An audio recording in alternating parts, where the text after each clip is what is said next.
Hello, have you ever wondered how the game of poker was played 50 years ago and how much it changed? Today we're going to look at a few quotes from a book written by Doyle Brunson in 1979 from today's perspective.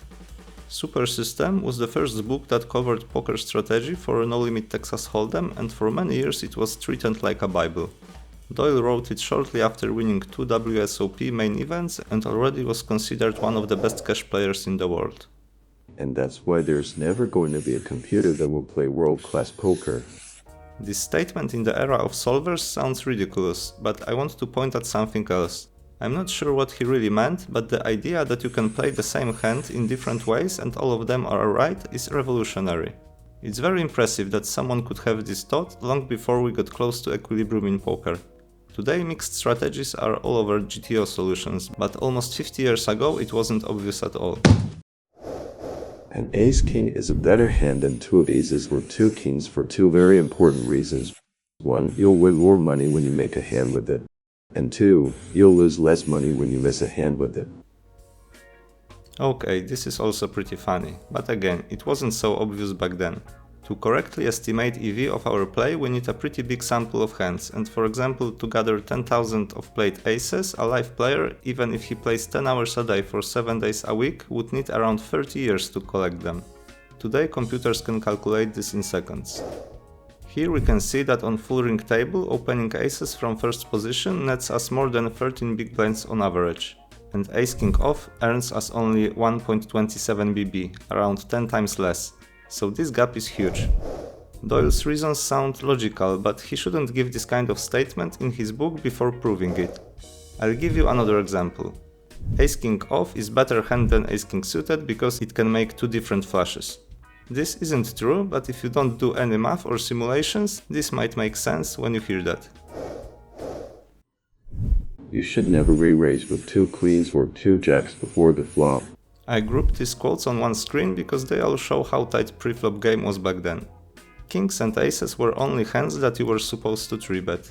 In the whole book there is no mention about 3-bet and 4-bet bluffs, so it seems that everyone was very sincere. Today we know that on 100 big blinds, these hands like ace-king, queens or jacks are monsters and they're mostly 3-betting and 4-betting for value to get stacks in. Now let's look at some advice how we should play on the flop.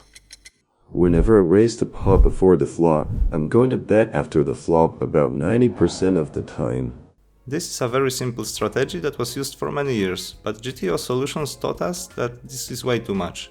He didn't change his strategy based on position, but now we know that this is the most important factor. There are many spots where we shouldn't c-bet at all, and for example, our overall UTG c-bet range against the button on all possible flops should be less than 30%. In position we can c-bet more than that, but it's all based on the flop structure. There are some where we want to c-bet 100% and some where we should be much tighter. I never make a post-oak bluff. First, let's see a definition of what post-oak bluff is. This is another big difference in how we play poker today. Solver taught us to use a lot of very small sizings. There are many situations where betting for 10% of the pot is part of GTO strategy. Back then it was viewed as a fishy play. In this situation, there's a principle I always apply in Hold'em, always make it a habit to let into the razor whenever I flop a big hand. There are a few topics to elaborate here. On one hand, now it's proven that leading is a part of GTO strategy and it wasn't obvious for almost 40 more years, but on the other hand, overall this is a bad advice. In most situations, check raising is much better play than leading and it depends mostly on the structure of the board. On most of them, an out-of-position player should check his whole range because of range disadvantage. There are some boards that might be better for the caller, but checking to the raiser is still the most used strategy by the solvers. After I've won a pot in no limit, I'm in the next pot regardless of what two cards I pick up. And if I win that one, I'm always in the next one. I could play every pot until I lose one, and in all those pots, I gamble more than I normally would. If you don't play that way, you'll never have much of a rush. Okay, this is a little bit too much for me.